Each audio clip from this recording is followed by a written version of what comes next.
Assalamualaikum sahabat takwa. Senang sekali ya bisa ketemu lagi di ruang diskusi kita ini.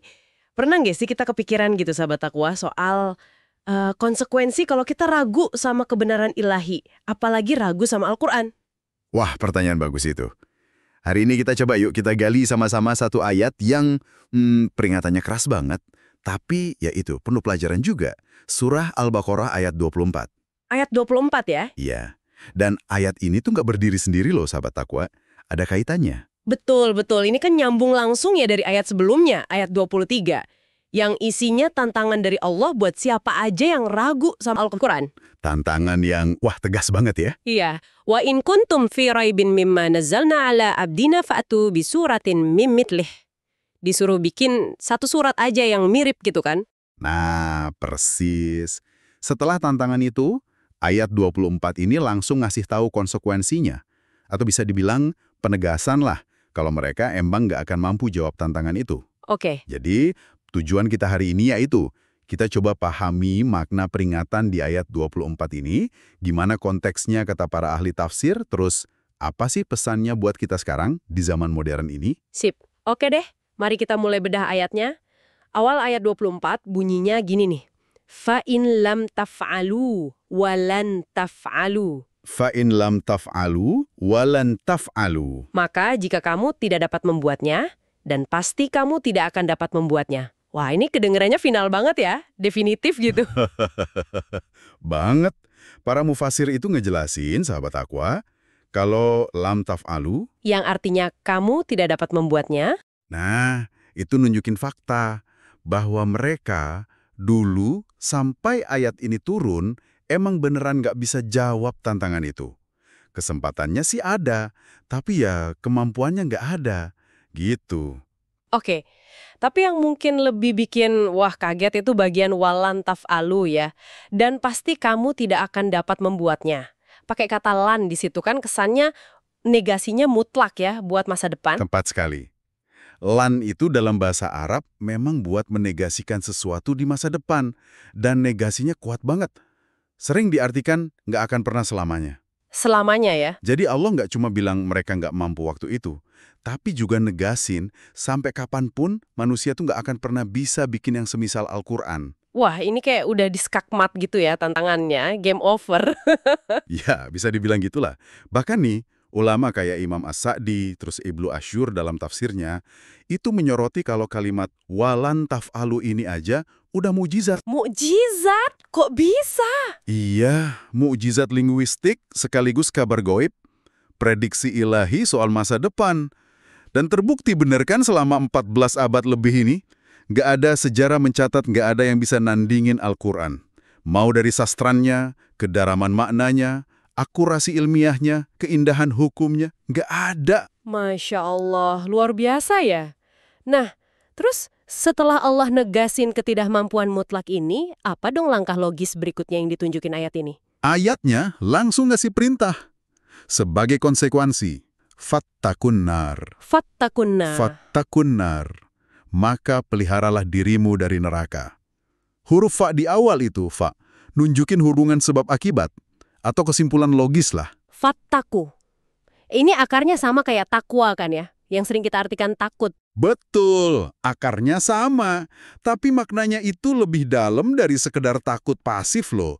Kayak yang diisyaratkan di banyak tafsir. Misal di Zat Al-Masir karya Ibnu Al-Jauzi atau penjelasan Abu Hayyan. Ittaku di sini tuh perintah buat ngambil wikoyah, Wikoyah?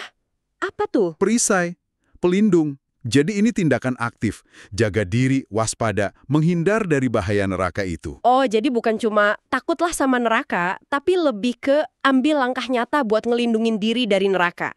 Gitu ya. Nah, caranya gimana menurut konteks ayat ini? Ya logikanya gini, kalau udah terbukti nggak bisa bantah kebenaran Al-Quran, tantangannya mustahil dijawab, ya sikap paling masuk akal apa coba? Ya terima kebenarannya dong. Iya juga ya. Tinggalkan ragu, ingkar keras kepala, beriman sama Allah dan Rasul-Nya. Ikuti petunjuk Al-Quran, nah itu cara paling utama buat bertakwa, buat melindungi diri dari api neraka yang diancamkan itu. Masuk akal, masuk akal. Udah jelas skala argumen, yang langkah berikutnya terima kebenaran dan konsekuensinya. Nah, ayat ini kan terus ngasih deskripsi ya soal neraka yang harus diwaspadai itu. Allati waquduha annasu wal hijarah. Nah, itu dia. Yang bahan bakarnya adalah manusia dan batu. Waduh, ini deskripsinya ngeri banget ya. Banget. Ini langsung nunjukin betapa dahsyatnya api neraka itu. Imam As-Sa'di aja sampai nekenin bedanya sama api dunia. Api kita kan butuh kayu, minyak, gas. Iya. Tapi neraka ini bahan bakarnya anas, manusia, dan al-hijarah, batu. Anas, manusia di sini maksudnya siapa ya? Nah, kalau lihat konteksnya sama penutup ayatnya nanti, Uiddat lil kafirin, para ulama sepakat. Yang dimaksud ya manusia-manusia kafir. Mereka yang nolak kebenaran, milih jalan kufur. Mereka jadi bahan bakar api itu. Aduh, gambaran yang hina sekaligus menyakitkan ya. Iya, iya. Terus kalau al-hijarah, batu. Kok bisa batu jadi bahan bakar? Ini nih yang sering bikin penasaran. Nah, ini dia. Para ulama tafsir itu ngasih beberapa penjelasan soal makna batu di sini. Dan semuanya itu tambah ngeri gambaran neraka. Gimana aja tuh penjelasannya? Yang pertama, ini pendapat mayoritas ulama salaf, batu belerang, al-kibit. Ini pandangan sahabat kayak Ibn Mas'ud, Ibn Abbas, terus tabi'in kayak Mujahid, disebut di banyak kitab tafsir klasik lah, dari Ibn Abi Hatim sampai Asy-Syaukani. Batu belerang ya? Iya, Kenapa belerang? karena sifatnya itu loh, gampang banget kebakar. Panasnya dahsyat luar biasa. Baunya juga, kata Mujahid, lebih busuk dari bangkai. Asapnya tebel, nyesekin. Dan apinya itu lengket di badan. Ibn Mas'ud radhiyallahu anhu bahkan bilang, batu ini udah disiapin Allah sejak langit bumi diciptain. Astagfirullah, lengket ya apinya? Ngeri banget. Ada pendapat lain? Ada. Pendapat kedua, batu di sini maksudnya berhala atau patung sesembahan. Ini diriwayatin dari Ar-Rabi bin Anas, terus dikuatin sama Syekh Asy-Syankiti di Adwaul Bayan. Dalilnya surah Al-Anbiya ayat 98. Yang bunyinya? Innakum wama ta'buduna min dunillahi hasabu jahannam. Sesungguhnya, kamu dan apa yang kamu sembah selain Allah adalah bahan bakar jahannam. Jadi Maknanya, orang kafir itu disiksa bareng sama berhala yang dulu mereka puja-puja di dunia. Coba bayangin, nambah sakitnya, nyeselnya, hinanya itu gimana? subhanallah, disiksa bareng sesembahan yang dulu diharapkan nolong. Ironi yang sakit banget ya. Ada lagi nggak interpretasi lain? Ada juga yang mahamin al-hijarah itu ya batu biasa aja, tapi batu yang keras banget. Tujuannya apa?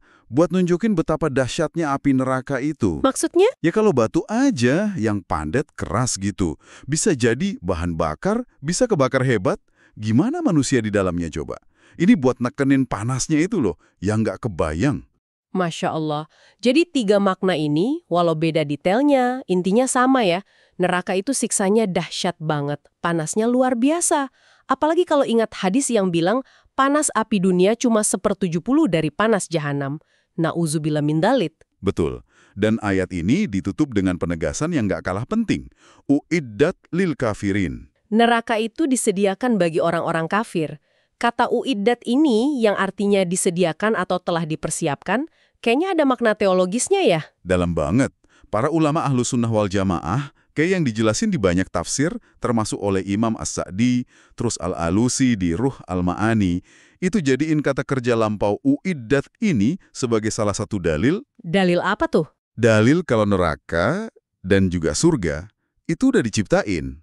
Udah ada sekarang, bukan baru nanti diciptain pas kiamat. Oh gitu, ini yang bedain pandangan ahlu sunnah sama kelompok lain kayak Mu'tazilah ya kalau nggak salah? Bener.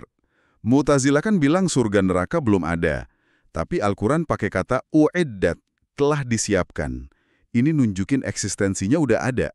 Ini bagian akidah Ahlus Sunnah. Oke, terus makna pengkhususan lil kafirin bagi orang-orang kafir. Ini juga poin akidah penting.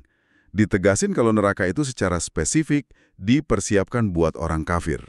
Implikasinya apa? Kata Imam As-Sa'di, ini ngasih isyarat.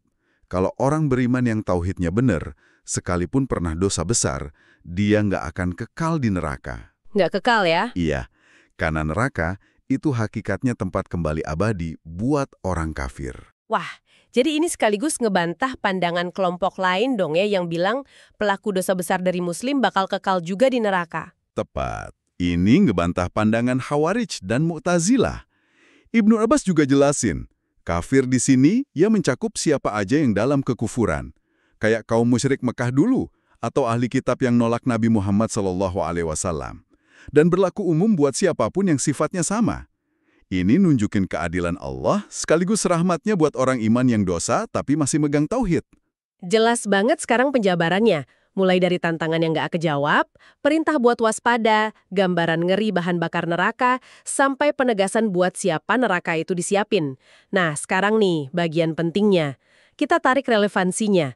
Apa artinya semua ini buat kita, sahabat takwa, yang hidup di abad 21 ini? Pertama nih ya, soal bukti keabadian mukjizat Al-Quran. Tadi kan udah jelas, lantaf alu, nggak akan ada yang bisa nandingin. Ini harusnya makin ngokohin iman kita dong ya. Di tengah banyak info, banyak keraguan mungkin, kita punya pegangan yang kuat yang nggak lekang waktu. Bener banget. Jadi pondasi keyakinan yang kuat ya. Kedua, mungkin kesadaran soal seriusnya ancaman ini. Peringatan Fattakunar dengan deskripsi sedetail itu kan bukan main-main. Gimana kita nyikapinnya? Anggap serius? Atau ya sambil lalu aja? Dan penting juga nih, cara kita mandang peringatan ini. Jangan cuma sebagai ancaman, tapi lihat ini sebagai bentuk kasih sayang Allah. Allah kan nggak mau kita celaka. Peringatan ini tuh kayak rambu bahaya di pinggir jurang. Bukan buat nakut-nakutin doang, tapi buat nyelamatin. Jadi ngelihatnya beda ya? Iya, coba deh kita renungin. Gimana kita mandang peringatan dalam hidup kita? Jadi beban atau jadi bentuk perhatian dari Yang Maha Penyayang? Perspektif yang menarik banget, mengubah rasa takut jadi rasa syukur atas peringatannya ya. Terus, soal refleksi bahan bakar tadi gimana? Terutama kalau kita ambil makna batu sebagai berhala. Nah, ini relevan banget sahabat takwa. Kita mungkin nggak nyembah patung batu ya secara fisik, tapi coba deh pikirin, apa berhala-berhala modern yang mungkin kita puja-puja lebih dari Allah? Contohnya? Harta mungkin, jabatan, status sosial, popularitas, ideologi tertentu, atau bahkan hawa nafsu kita sendiri. Kalau kita menyembah semua itu, maksudnya jadiin itu tujuan utama hidup, sampai lupa sama Allah, bukannya itu bisa jadi bahan bakar buat kehancuran spiritual kita, di dunia maupun nanti di akhirat. Refleksi yang dalam banget itu, bener juga. Kita perlu terus ngecek nih, apa sih sebenarnya yang jadi kiblat hati kita? Terakhir, mungkin pelajaran soal keadilan sama kepastian balasan ya. Kan tadi ueddat lil kafirin. Iya. Ini ngingetin kita pentingnya jaga iman sampai akhir hayat. Betul sekali, karena neraka itu nyata, udah disiapin, dan emang buat mereka yang nolak kebenaran secara sadar dan terus-terusan. Ini jadi motivasi kita buat terus usaha istiqomah di jalan yang benar, minta perlindungan Allah dari segala bentuk kekufuran, dan jangan pernah ngerasa aman dari ujian iman. Jadi, sahabat takwa, ayat ke-24 surah Al-Baqarah ini benar-benar paket lengkap ya. Ada penegasan kebenaran Al-Quran, ada perintah buat waspada, ada gambaran ngeri konsekuensi penolakan, ada pelajaran akidah juga soal keadilan dan hari pembalasan. Iya, dan ini semua pada akhirnya bawa kita ke satu perenungan akhir yang mungkin cukup mendalam ya. Setelah kita paham nih betapa nyata dan dahsyatnya peringatan ini, Fattakunar, kepastiannya, uiddat, dan buat siapa neraka itu disiapkan, lil kafirin. Pertanyaan buat kita semua nih, sahabat takwa. Gimana caranya kita bisa mastiin agar kesibukan dunia, godaan materi, keraguan yang kadang muncul, atau bahkan rasa nyaman dalam kelalaian kita, nggak tanpa sadar malah nyeret kita jauh dari tujuan hidup kita yang sebenarnya. Dan malah jadiin kita nauzubillah sebagai bahan bakar buat api kelalaian kita sendiri. Sebuah pertanyaan yang penting banget buat kita bawa pulang, kita renungkan dalam keseharian kita. Semoga Allah melindungi kita semua ya. Terima kasih banyak sudah menyimak obrolan kita kali ini, sahabat takwa. Takwa Talks with AI, when Takwa talks to technology, obrolan ringan menambah ketakwaan. Wassalamualaikum warahmatullahi wabarakatuh.